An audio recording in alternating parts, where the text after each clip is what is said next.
Secret Lives of History's Most Powerful Women. History to unwind. Hey, before we begin, if you're settling in for the night and you find yourself drifting somewhere warm and far away while listening to this, that's exactly what we hope for. If this kind of calm, unhurried historical storytelling is the sort of thing that helps you unwind, take a moment to like the video and subscribe if it genuinely resonates with you. No pressure, only if it feels right. And drop us a comment. Let us know where you heard about this video. A friend, a late-night algorithm, a rabbit hole you didn't expect to fall into. We love knowing how you found your way here. Now, turn down the lights. Get comfortable. This is a story about power and about the women history tried over and over again to forget. Close your eyes for a moment and picture a throne room. Any throne room, really. The one your imagination conjures first. Stone walls and torchlight, perhaps. Or marble floors polished to a mirror sheen. Or lacquered wood panels glowing amber in lamplight. And in that room, at the center of it, someone holds power. Someone makes decisions that will echo across generations. Someone shapes the fate of millions. History, for most of the time it has been written down, has taught us that the figure on the throne was a man. A king, an emperor, a warlord, a pharaoh. And this is not entirely wrong. Men have occupied most of the formal seats of power throughout recorded history. That part is true, but it is only part of the story, and it may be the smaller part. Because running alongside every dynasty, every empire, every civilization that ever rose and eventually crumbled, there were women whose intelligence, ambition, endurance, and political genius shaped the world as surely as any crowned head. Women who ruled openly when they could. Women who ruled in whispers when they had to. Women who understood that power does not always announce itself. That influence can be woven into the fabric of an institution so thoroughly that it becomes invisible. And that invisibility, far from being a weakness, was sometimes the most effective strategy of all. Some of them we half remember, their names worn smooth by centuries of misrepresentation. Some of them we barely know at all, their stories buried under the silence of historians who could not imagine or would not acknowledge what they had done. And some of them we think we know, but what we think we know is mostly wrong, filtered through propaganda, through the accounts of their enemies, through the peculiar tendency of powerful men to explain away a powerful woman by reducing her to her relationships, her appearance, her supposed irrationality, rather than the extraordinary clarity of her mind. Tonight, we are going to spend time with 8 of them. 8 women from 8 different centuries and civilizations. And then, we are going to look at the quieter ones. The women who never held a title, but whose fingerprints are on everything. By the time we are done, the shape of history may look slightly different to you than it did before. A little less like a story about kings, a little more like the truth. Let's begin in Egypt, in the 1st century before the Common Era, in a world where 2 superpowers, Rome and Egypt, are circling each other like great ships in a narrow harbor. And let's begin by forgetting almost everything you think you know about the woman at the center of it. Her name was Cleopatra VII Philopator, and she was not what the movies made her. She was not, primarily, a beauty, at least not in the simple, dazzling, turn-every-head sense that 2,000 years of paintings and films have suggested. The Greek historian Plutarch, who lived roughly a century after her death and drew on earlier sources, was careful to note that her physical appearance was not what made her extraordinary. Her beauty, he wrote, was not altogether incomparable, nor such as to strike those who saw her. What struck people, what stayed with them long after the meeting was over, was her voice, the speed and precision of her mind, the way she moved between languages as easily as most people move between rooms. Her presence was magnetic in the way that great intelligence, deployed with total confidence, is always magnetic. It had nothing to do with her cheekbones. Cleopatra was born in 69 BCE into the Ptolemaic dynasty, a line of Greek-speaking rulers who had governed Egypt since the death of Alexander the Great, for nearly 3 centuries before her birth. The Ptolemies had ruled Egypt while remaining largely separate from it, speaking Greek, maintaining Macedonian cultural traditions, and rarely bothering to learn the language of the people they governed. Cleopatra broke that tradition completely. She was the first ruler of her dynasty to speak Egyptian, and she didn't stop there. By the time she came to power, she was fluent in somewhere between 7 and 9 languages: Egyptian, Greek, Latin, Hebrew, Aramaic, Ethiopian, Parthian, and several others, according to ancient sources. Medieval Arab historians would later describe her as a sage, a philosopher, and a mathematician who elevated scholars and enjoyed their company. She was trained in literature, philosophy, chemistry, economics, and military theory. She studied at Alexandria, home of the ancient world's most celebrated library and intellectual tradition. She was, in the fullest sense of the word, educated, deeply, rigorously, practically educated, in an era when women of even the highest birth were rarely afforded such an opportunity. She came to the throne at roughly 18 years old, initially co-ruling with her younger brother Ptolemy XIII, as Ptolemaic custom required. Her brother's advisors moved against her within years, and by 48 BCE, she had been pushed into exile in Syria. She did not retreat quietly into obscurity. She assembled an army. She planned her return. And when Julius Caesar arrived in Egypt that same year, engaged in the conflicts of his own collapsing republic, Cleopatra saw an opportunity with extraordinary clarity. She had herself smuggled past her brother's guards. Some ancient accounts say in a rolled carpet, others in a linen sack, and presented herself directly to Caesar in the royal palace. This was not the act of a desperate woman throwing herself at a powerful man.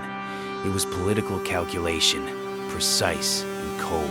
She had assessed the situation, identified the most powerful player on the board, and moved herself into his direct presence, before her enemies could prevent it. Caesar, who needed Egypt's grain and needed a stable ally in the Eastern Mediterranean, sided with her. Her brother's forces were defeated. Cleopatra was reinstated as queen. What followed, with Caesar, and later with Mark Antony, has been almost universally narrated as a love story. And it was that too, at least in part. But it was always also, and perhaps primarily, a political strategy of breathtaking ambition. Cleopatra understood that Egypt, wealthy as it was, could not survive indefinitely against the expanding Roman state without Roman protection. She understood that her best instrument for securing that protection was personal alliance with the men who held Roman power. She used diplomatic skill, linguistic facility, and a carefully constructed public image. She dressed as the goddess Isis at ceremonial events, understanding that the relationship between sacred imagery and political authority was not decoration, but architecture, to make herself indispensable. When she met Mark Antony in 41 BCE, arriving on a gilded barge with scented sails and musicians playing on deck, it was less a love scene than a state visit choreographed with the precision of theater. She knew what she was doing. Every element was chosen. Every impression was calculated. Her enemies, particularly the Roman faction that opposed Antony, understood that the most effective way to defeat her politically was to destroy her reputation. Octavian, who had become the Emperor Augustus, ran a propaganda campaign against Cleopatra that was, by ancient standards, remarkably sophisticated and remarkably vicious. She was portrayed as a foreign seductress, an Eastern temptress who had bewitched and enslaved two of Rome's finest men, who had corrupted Roman virtue through Oriental excess. This narrative was useful precisely because it was so reductive. It took a woman of towering intellect and political capability and collapsed her into a single, manageable, dismissible category. A harlot, a witch. Not a ruler, not a strategist, not a woman who had kept Egypt independent and prosperous for 2 decades against the greatest military power the ancient world had ever produced. Just a woman who used her body. The Romans wrote the history, and their version survived. But the documents tell a different story. The only surviving document believed to have been signed by Cleopatra herself concerns a matter of customs and tax exemptions. a routine piece of governmental administration, signed by a working monarch who managed a vast, complex, multilingual state. She ran an economy. She commanded a navy. She conducted military campaigns. She maintained Alexandria as one of the great intellectual centers of the ancient world. She held the Roman Empire at bay for 20 years through a combination of diplomacy, wealth, and strategic brilliance. When she finally died in 30 BCE, choosing death over the humiliation of being paraded through Rome in Octavian's triumph, the Egyptian empire she had sustained died with her. Octavian immediately killed her son Caesarion, the child she had borne with Julius Caesar, because he understood that the line had to end. He was afraid of her even after her death. That is not the behavior of a man who believed he had defeated a simple seductress.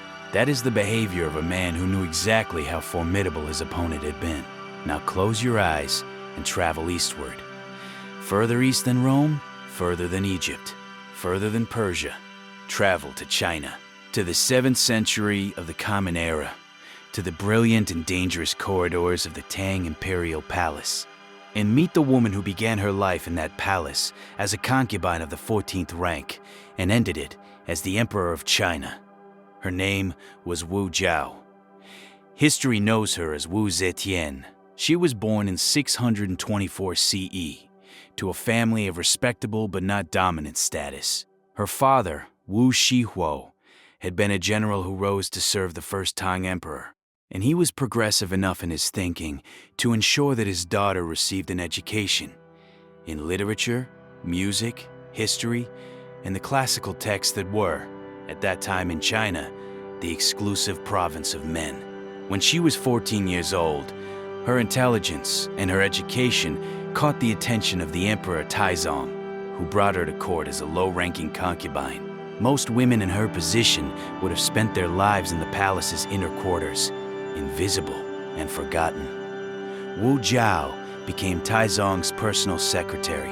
The emperor was so impressed by her scholarly engagement with state documents that he promoted her from a junior concubine who tended the royal laundry to a woman who sat at the elbow of the emperor, reading the correspondence of an empire. When Taizong died in 649, Wu Zhao was 25 years old.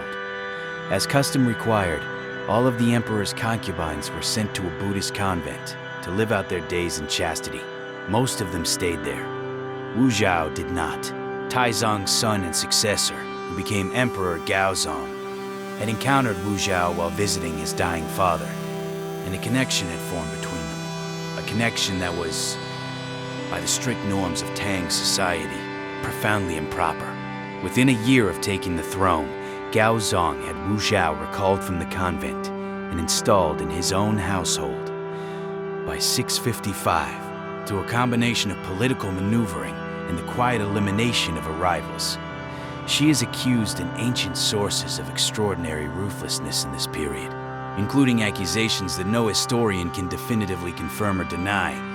She had become empress, the wife of an emperor, but not yet the power. Not yet. Gaozong was a capable ruler, but he was also frequently ill, and he relied on his empress to an unusual degree. From 660 onwards, as his health declined, Wu Zetian effectively administered the empire in his name. She read the documents. She made the decisions. She managed the armies and the bureaucracy and the complex web of court politics that surrounded the throne like a net. When Gaozong died in 683, she was supposed to step back, to yield power to her sons, to return to the role that the Confucian order of the Tang had always assigned to women. Important, but subordinate. Influential, but constrained. She looked at her sons, judged them inadequate to the demands of empire, and removed them from power. She placed each one briefly on the throne, and then deposed each one when he failed to govern to her satisfaction. For 7 years she ruled as Empress Dowager. Then, in 690, at the age of 65, she did something that had never been done before in more than 1,000 years of Chinese imperial history. She proclaimed a new dynasty, the Zhou, and named herself its emperor. Not empress, emperor. She took the masculine title, the highest title, the one that had never, in all of recorded Chinese history, been held by a woman. Wu Jiao did not. Taizong's son and successor, who became Emperor Gaozong, had encountered Wu Jiao while visiting his dying father, and a connection had formed between them, a connection that was, by the strict norms of Tang society, profoundly improper. Within a year of taking the throne, Gaozong had Wu Jiao recalled from the convent and installed in his own household. By 655, through a combination of political maneuvering and the quiet elimination of her rivals, she is accused in ancient sources of extraordinary ruthlessness in this period, including accusations that no historian can definitively confirm or deny. She had become empress, the wife of an emperor, but not yet the power, not yet. Gaozong was a capable ruler, but he was also frequently ill, and he relied on his empress to an unusual degree. From 660 onwards, as his health declined, Wu Zetian effectively administered the empire in his name. She read the documents, she made the decisions, she managed the armies and the bureaucracy in the complex web of court politics that surrounded the throne like a net. When Gaozong died in 683, she was supposed to step back, to yield power to her sons, to return to the role that the Confucian order of the Tang had always assigned to women. Important, but subordinate. Influential, but constrained. She looked at his sons, judged them inadequate to the demands of empire, and removed them from power. She placed each one briefly on the throne, and then deposed each one when he failed to govern to her satisfaction. For 7 years she ruled as Empress Dowager. Then, in 690, at the age of 65, she did something that had never been done before in more than 1,000 years of Chinese imperial history. She proclaimed a new dynasty, the Zhou, and named herself its emperor, not empress, emperor. She took the masculine title, the highest title, the one that had never, in all of recorded Chinese history, been held by a woman. What followed was 15 years of rule by arguably the most capable administrator China had seen in generations. She expanded the imperial examination system, throwing it open to talented men from humble backgrounds, rather than reserving it for the aristocratic families that had dominated Chinese government for centuries. This was a reform of staggering significance. It began the process of building a meritocratic civil service that would define Chinese governance for more than 1,000 years. She implemented agricultural reforms and tax reductions that improved conditions for peasants across the empire. She reduced military spending while maintaining strong borders. She patronized Buddhism and the arts, presiding over a cultural flowering that contemporaries recognized as exceptional. She oversaw the creation of new characters for the Chinese writing system. Her enemies were numerous, and her methods were often brutal. The early years of her reign were marked by the use of secret police and by purges that eliminated real and imagined threats with indiscriminate thoroughness. She was not a gentle ruler. She was a great one. When she was finally deposed in a palace coup in 705, she was 81 years old. She had been in power, in one form or another, for nearly half a century. She was buried beside Emperor Gaozong in the Qianling Mausoleum, and her tombstone was left blank, a stone without inscription, the meaning of which has been debated ever since. Some historians read it as humility, some as arrogance so complete that no words could contain it, some as a compromise with the restored Tang dynasty, who preferred to leave her uncommented upon rather than either praised or condemned. The blank stone is, in its way, the perfect monument for a woman whose legacy resists simple summary. She was the only woman in more than 2,000 years of Chinese imperial history to rule in her own name as emperor. Whatever you think of how she got there, the fact that she held it, and held it well, for as long as she did, against everything that dynasty and tradition and the entire Confucian weight of Chinese civilization threw against her, is simply extraordinary. Let's move westward now, to Byzantium, to Constantinople, the great city at the hinge between Europe and Asia, and to the year 532. The city is on fire, not metaphorically, literally. The Nika riots have been burning for 5 days, the blues and the greens. The two great circus factions that functioned in Byzantium as a combination of sports fans and political parties and street gangs have put aside their ancient rivalry to unite against the Emperor Justinian I. They have already burned the Hagia Sophia, the Senate House, and large stretches of the city. They have proclaimed a rival emperor. Justinian's advisors are gathering at the Great Palace, and their recommendation is clear. The emperor must flee. There are boats at the dock. There is time, barely, to get away. Justinian himself is wavering. At this moment, a woman who had been born the daughter of a bearkeeper in the Hippodrome, who had grown up performing on stage at a time when actresses were considered barely a step above prostitutes, who had lived in poverty and obscurity until a change in Byzantine law had made it possible for her to marry above her station. This woman stood up in the imperial council and spoke. Her name was Theodora, and what she said, as recorded by the historian Procopius, was not a plea. It was not a performance of courage designed to look brave. It was a cold, clear-eyed assessment of the only option worth taking. She told the assembled council that flight, even if it brought safety, was not acceptable. She told them that those who had worn the crown should never survive its loss. She told them that she would never be separated from the purple, meaning the imperial color, the symbol of sovereignty, and that she would not live to see the day when people stopped calling her empress. And then, in words that have echoed through 15 centuries, she said something that has been translated into English as a version of this: that royalty is a good burial shroud. Better to die an empress than to live in exile. Better the purple on a corpse than rags on a runaway.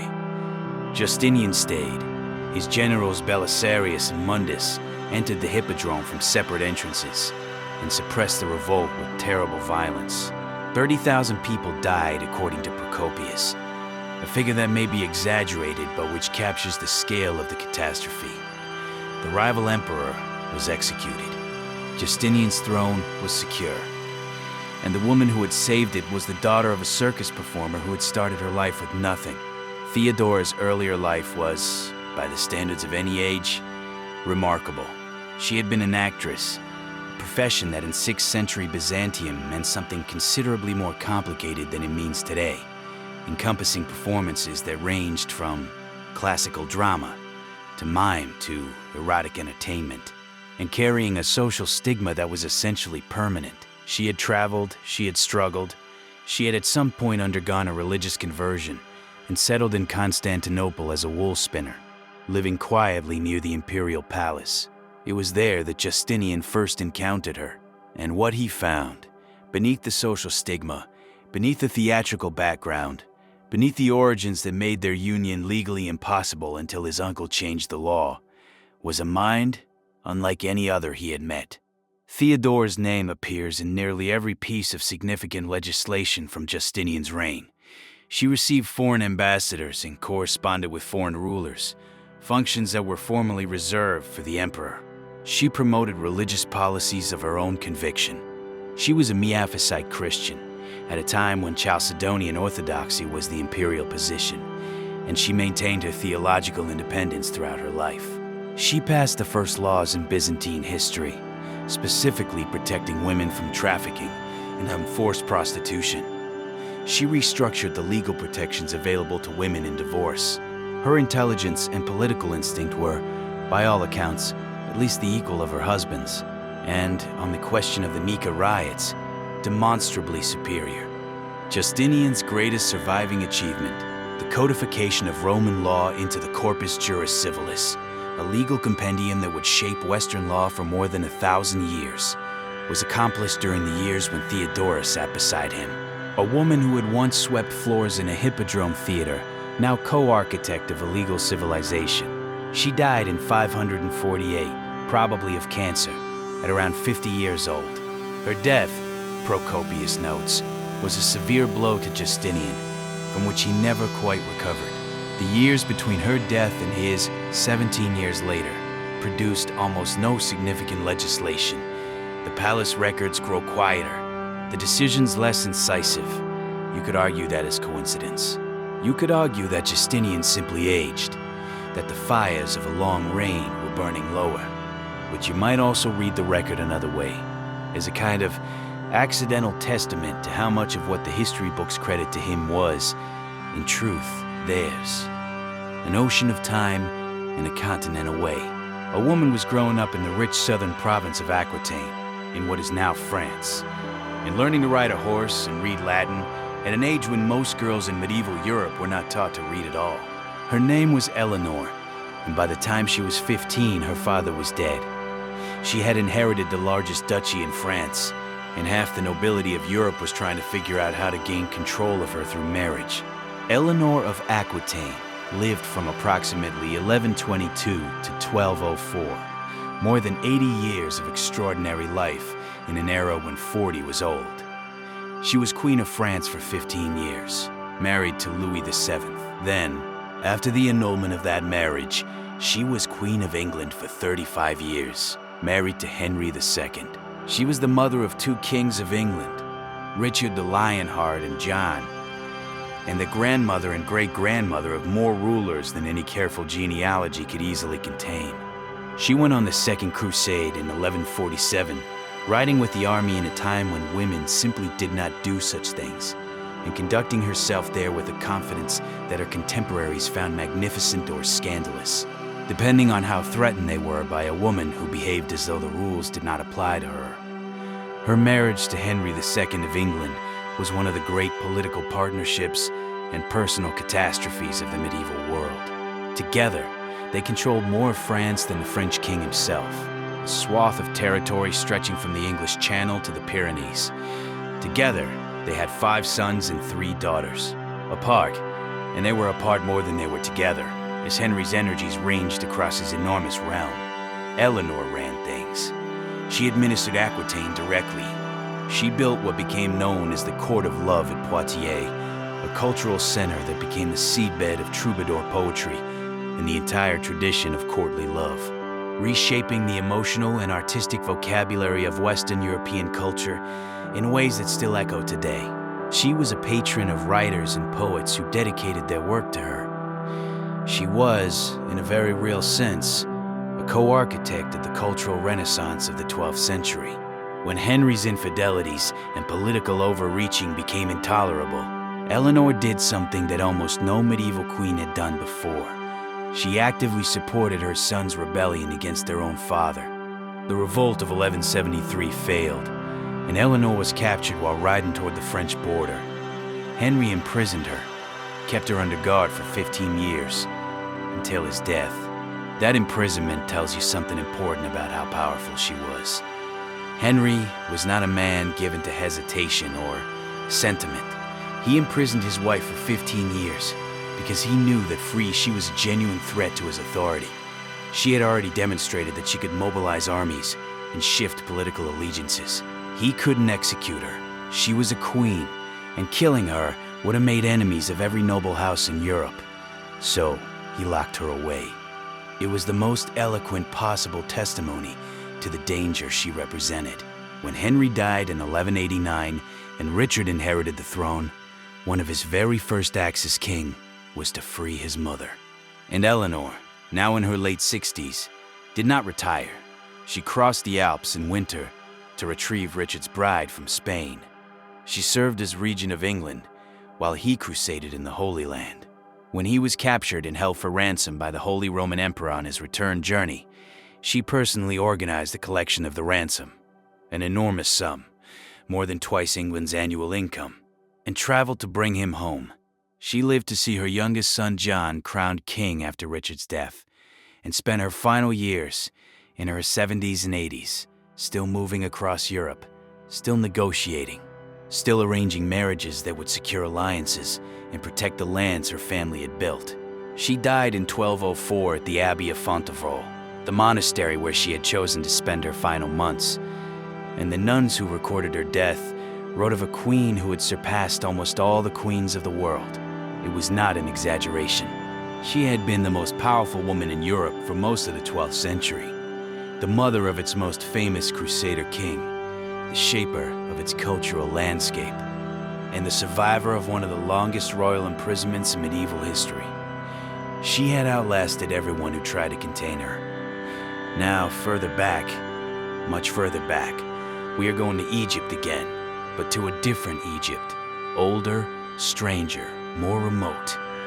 The year is somewhere around 1479 BCE. The new kingdom is at the height of its power, and a woman named Hatshepsut has just made a decision that will haunt the historical record for 3,500 years.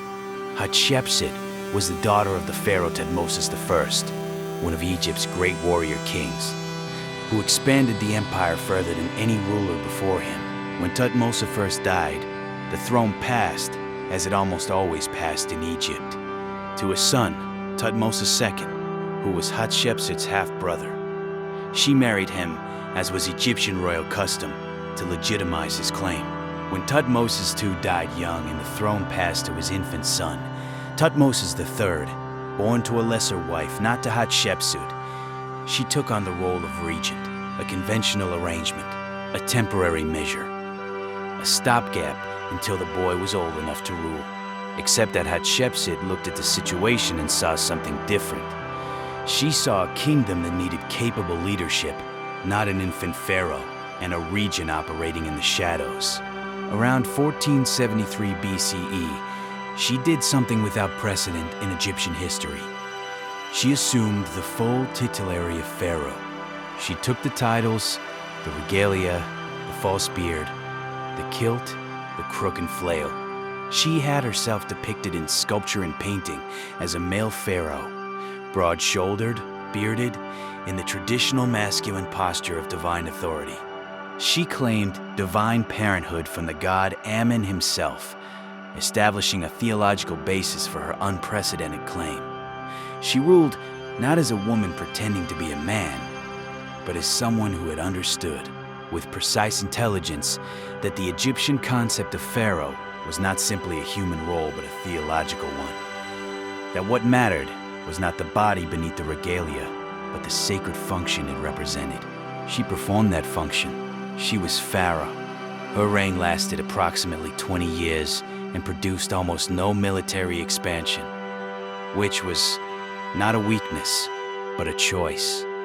Hatshepsut could not match her father's military campaigns because leading armies into battle was a role strictly reserved in Egyptian society for men. She took the military out of the equation and replaced it with something she could control and excel at: trade and construction. Her most famous achievement was the expedition to the land of Punt, a trading center on the East African coast, beyond the southernmost end of the Red Sea, where no Egyptian vessel had sailed for 500 years. The expedition returned with gold, ivory, ebony, animal skins, baboons, quantities of processed myrrh, and something unprecedented: 31 living myrrh trees, their root balls wrapped in baskets, transported alive across the Red Sea to be planted in the gardens of her mortuary temple at Deir el-Bahri. It was the first recorded successful transplantation of foreign trees in history. That temple, her mortuary temple, called Djeser Djeseru, meaning Holy of Holies, was itself among the greatest architectural achievements of the ancient world. 3 colonnaded terraces cut into the limestone cliffs of western Thebes, decorated with painted reliefs that recorded every important event of her reign in extraordinary detail. She also added 200-foot-tall obelisks to the great temple complex at Karnak, one of which still stands today, and commissioned hundreds of building projects across both Upper and Lower Egypt. Under her reign, Egypt was prosperous, stable, and at peace. After her death, her stepson Thutmose III, who had been waiting for 30 years in her shadow, serving as a co-ruler in name while she made the actual decisions, began the process of erasing her. Statues were smashed, her face was chiseled from temple walls, her name was removed from the official king lists. The erasure was not total. Too many monuments bore her mark, and some, like her obelisks at Karnak, were too large to destroy easily. But it was systematic enough that for most of the next 3,500 years, she simply did not exist in the historical record. Scholars decoding hieroglyphics in the early 19th century found references to a female pharaoh that made no sense within their understanding of Egyptian history. It was not until 1822, when the Rosetta Stone had unlocked the script, that the full picture began to emerge. The mummy believed to be hers was identified only in 2007. For most of recorded history, one of Egypt's greatest rulers was effectively invisible. Let's move now to Russia, to the 18th century, to a young German princess who arrived in the Russian imperial court at the age of 14, speaking no Russian, knowing almost no one, carrying almost nothing. Her name was Sophie Friederike Auguste von Anhalt-Zerbst. She would become Catherine the Great. Catherine, she converted to Russian Orthodoxy and took the name Ekaterina Alexievna upon her arrival. And Catherine is the name that history knows her by, was chosen by the Empress Elizabeth as a bride for Elizabeth's nephew and heir, the future Peter III. The match was arranged for political reasons, as all such matches were, and Catherine had no meaningful say in it. She was 14. She did what was required of her. She learned Russian with remarkable speed. She converted to the Orthodox faith. She presented herself at court with intelligence and grace. She married Peter in 1745, when she was 16 and he was 17.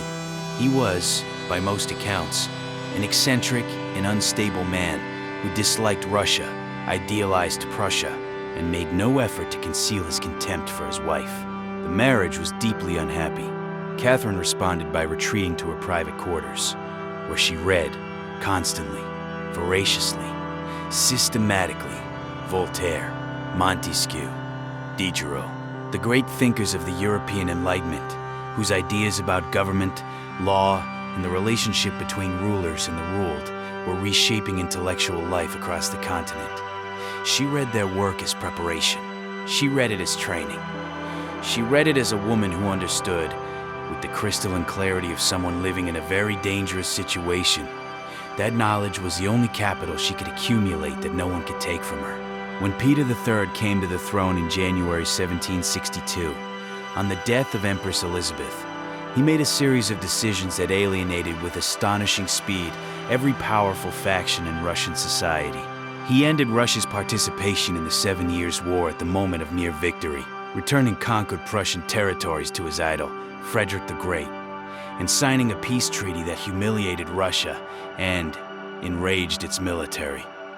He showed open contempt for the Russian Orthodox Church. He dressed his guards in Prussian uniforms. He made clear that he despised his adoptive country. The military, the nobility, and the clergy were all, within 6 months, ready to remove him. Catherine, who had spent 18 years building relationships and demonstrating her commitment to Russia, was their obvious and willing candidate for replacement. On the night of July 8, 1762, word came that one of her co-conspirators had been arrested. The time to act was now. The following morning, she rode to the barracks of the most powerful military regiment in Russia and secured their loyalty. She was ordained by the church. Her husband was arrested, forced to sign an abdication, and died 8 days later under circumstances that are still historically murky.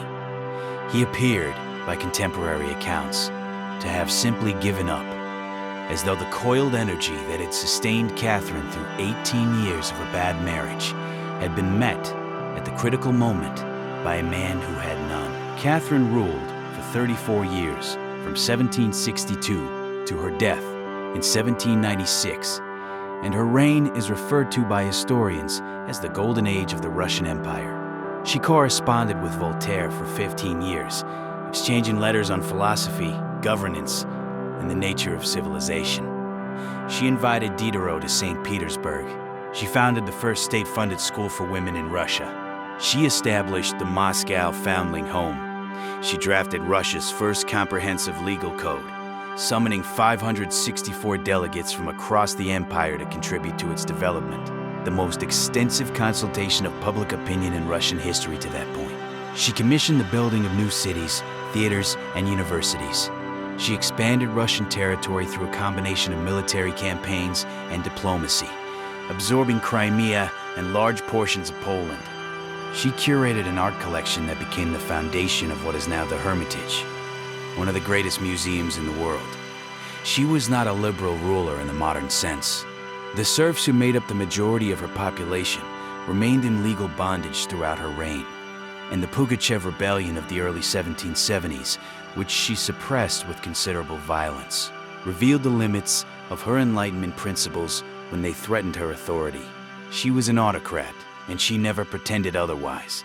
But she was an autocrat who read philosophy and wrote legislation and built institutions and thought constantly and seriously about what it meant to govern well.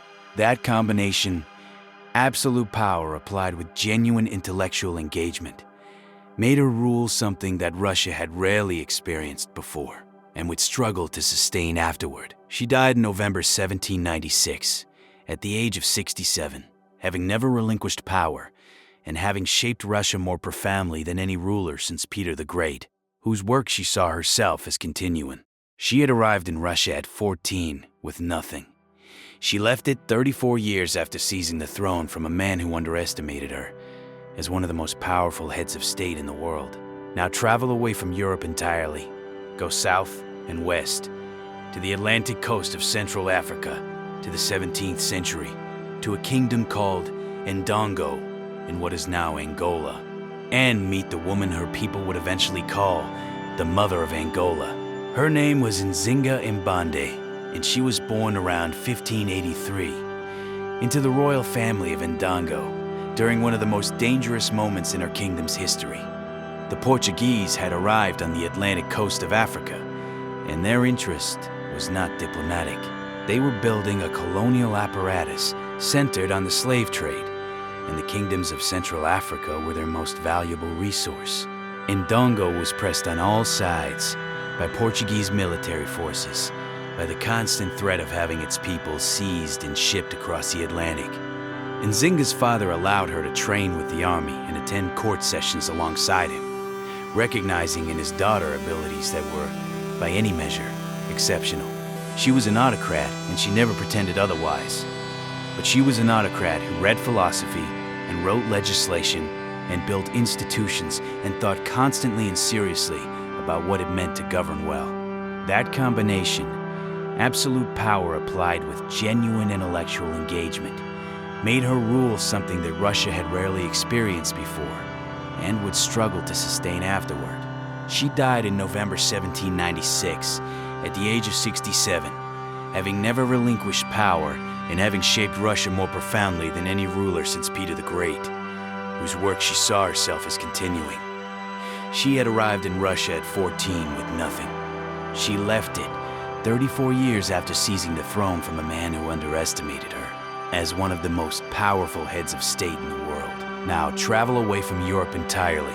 Go south and west to the Atlantic coast of Central Africa, to the 17th century, to a kingdom called Ndongo in what is now Angola, and meet the woman her people would eventually call the Mother of Angola. Her name was Nzinga Mbande, and she was born around 1583 into the royal family of Ndongo during one of the most dangerous moments in her kingdom's history.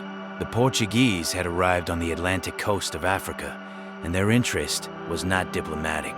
They were building a colonial apparatus centered on the slave trade, and the kingdoms of Central Africa were their most valuable resource. Ndongo was pressed on all sides by Portuguese military forces, by Portuguese-backed rivals, by the constant threat of having its people seized and shipped across the Atlantic. Nzinga's father allowed her to train with the army and attend court sessions alongside him, recognizing in his daughter abilities that were by any measure exceptional, declaring herself its ruler and taking the title that was traditionally reserved for male leaders. The Portuguese refused to recognize her, backing a rival claimant to the throne. War followed, a war that Nzinga would fight, with interruptions and shifts in strategy, for nearly 4 decades. She formed alliances with other African kingdoms. She forged a military partnership with Dutch merchants when they seized Luanda from Portugal in 1641, and with Dutch support, won significant military victories against the Portuguese.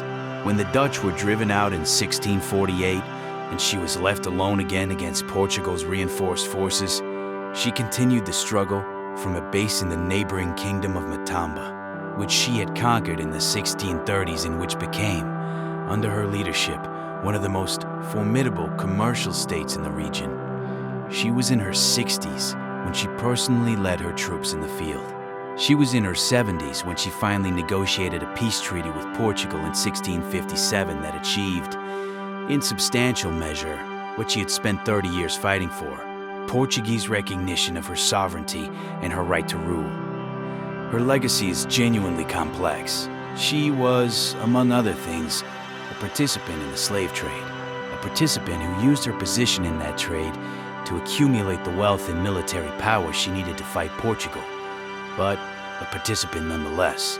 The full picture of her life does not permit simple heroism or simple condemnation. What it permits is something more interesting: the recognition that she navigated one of the most impossible political situations of the 17th century, a small African kingdom fighting the colonial machinery of a European empire, with 40 years of sustained brilliance, and that her resistance delayed and limited Portuguese expansion in ways that had consequences for generations. She died in 1663, peacefully, in her 80s, which was, given the life she had lived, something close to miraculous. Today, a statue of her stands in Luanda. She carries a sword. There were others too, women who never stood on battlefields or conducted royal ceremonies, who never wore a crown or commanded a navy, but who shaped the world from within the structures designed to keep them at its margins. Agrippina the Younger, the mother of Nero, orchestrated the political destiny of the Roman Empire from behind a succession of men she chose, managed, and ultimately controlled, or tried to control, until her son had her killed. An act that tells you more about her power than her life does. She wrote an autobiography, almost certainly the first such memoir ever composed by a Roman woman, which was still being read and referenced by ancient writers long after her death.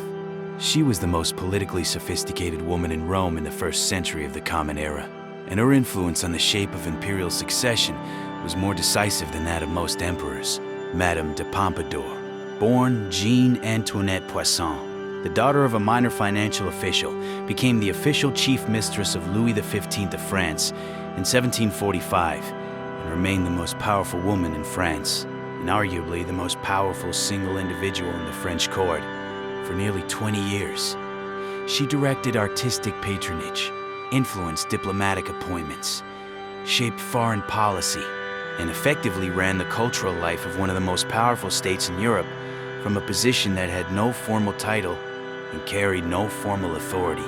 She understood that in a system where she could not hold power directly, the people who did hold power could be influenced, educated, cultivated, and guided.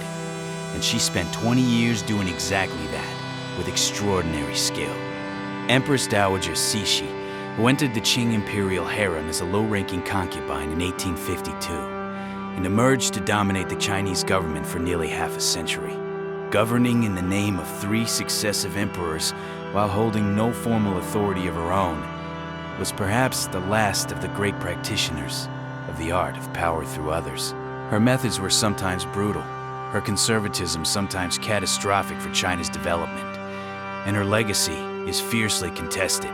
But the fact that she ruled the world's most populous nation, from behind a silk screen that was explicitly designed to prevent women from participating in governance, for almost 50 years, without ever once being officially recognized as having done so, was a feat of political engineering that no male ruler of the 19th century could have accomplished.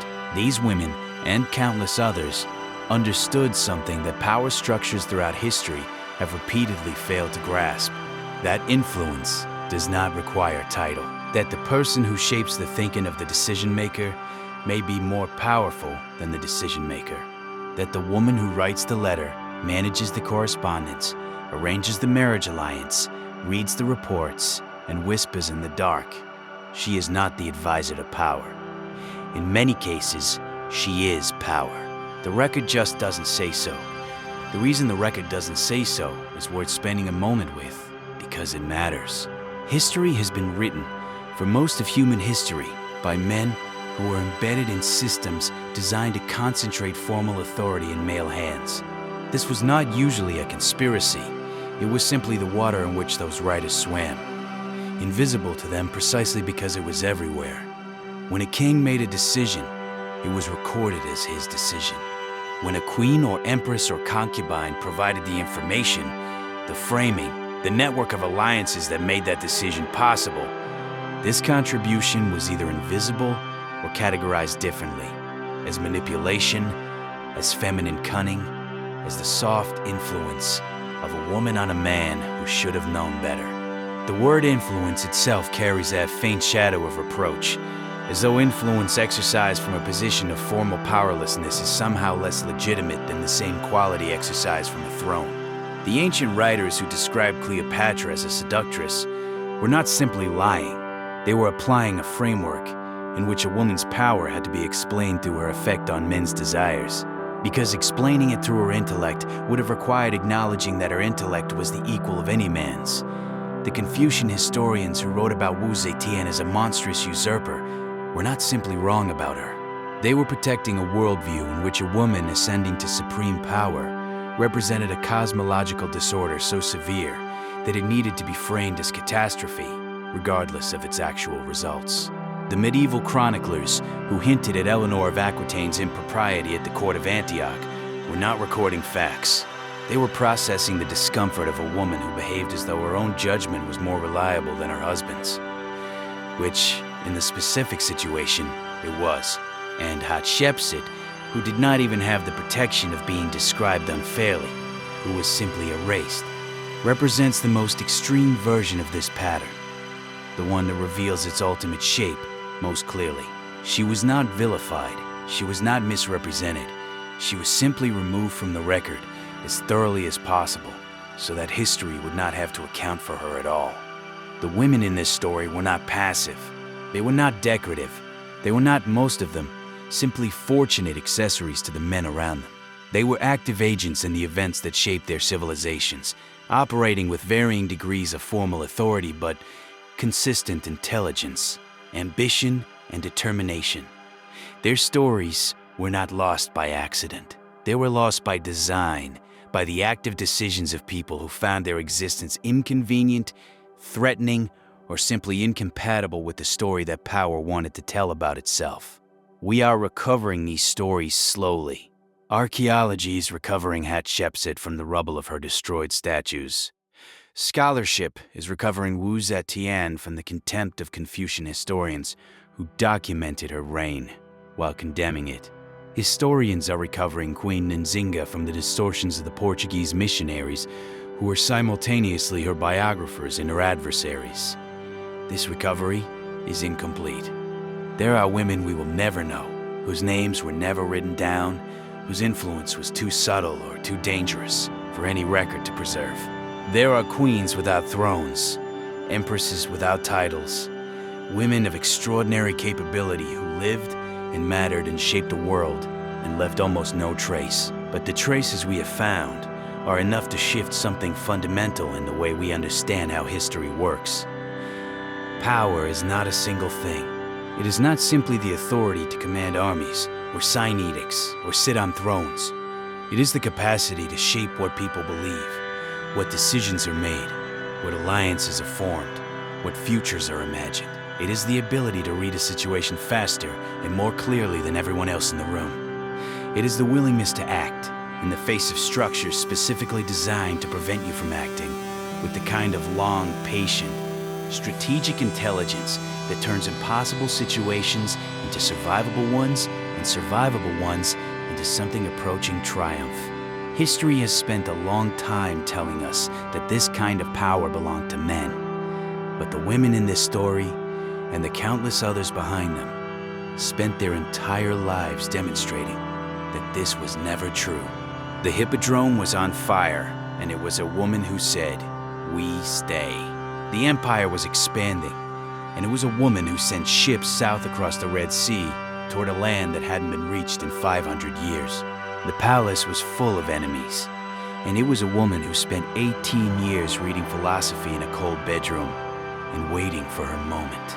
The Portuguese sat across the table from a woman they expected to kneel, and she sat on the back of her attendant and looked at them until they blinked. Power does not always sit on a throne. Sometimes it sits beside it, or behind it, or beneath it, in the places that official history forgets to look.